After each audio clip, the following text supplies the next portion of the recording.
আজি আমি বিশেষ এক প্ৰতিবাদী সভা ইয়াত অনুষ্ঠিত কৰিছোঁ। এগৰাকী ব্যক্তিৰ প্ৰতিবাদত আমি সকলো আহিছোঁ।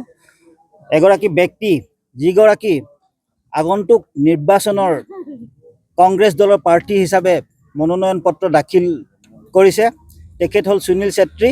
তেখেতে আমি কেইদিনমানৰ আগতে দেখিছিলোঁ যে নিউজ লাইভৰ এক সাক্ষাৎকাৰত এই সুনীল ছেত্ৰীয়ে এটা বক্তব্য প্ৰদান কৰিছিল। সেই বক্তব্য শুনি আমি হতভম্ব হৈছিলোঁ আৰু সেই বক্তব্যৰ ক্ষেত্ৰতেই আমি আজি প্ৰতিবাদী সভা আহ্বান কৰিছোঁ। কথা হ'ল কি, তেওঁ আমাক সাতাম পুৰুষীয়া খিলঞ্জীয়া মুছলমানক বিদেশী সজাইছে, অচিনাকি সজাইছে।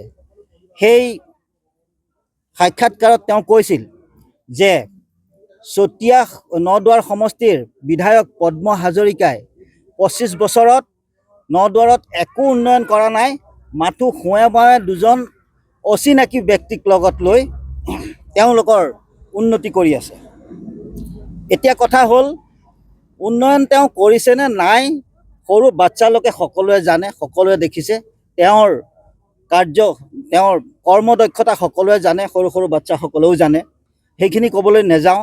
এতিয়া কথা হ'ল, যি দুগৰাকী ব্যক্তিৰ কথা কৈছে অচিনাকি বুলি, তাৰে এগৰাকী বুলু আহমেদ আমাৰ গাঁৱৰ বাসিন্দা। তেওঁ জানে নেকি এই গাঁওখন কেতিয়া স্থাপিত হৈছিল আৰু এই গাঁৱৰ মানুহ অসমলৈ কেতিয়া আহিছিল তেওঁ জানে নেকি?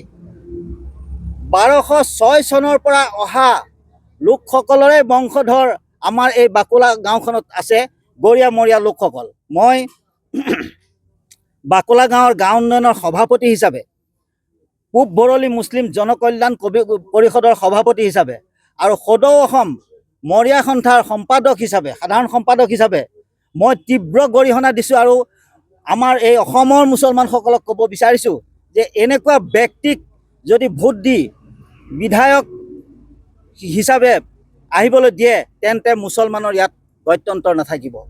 তেওঁ বিধায়ক নহওঁতেই আমাৰ এই খিলঞ্জীয়া মানুহক অচিনাকি বুলি ক'লে, বিদেশী বুলি ক'লে, আৰু তেওঁ বিধায়ক হোৱাৰ পাছত আমাক ইয়াৰ পৰা খেদাৰ চেষ্টা কৰিব, এইটো নিশ্চিত।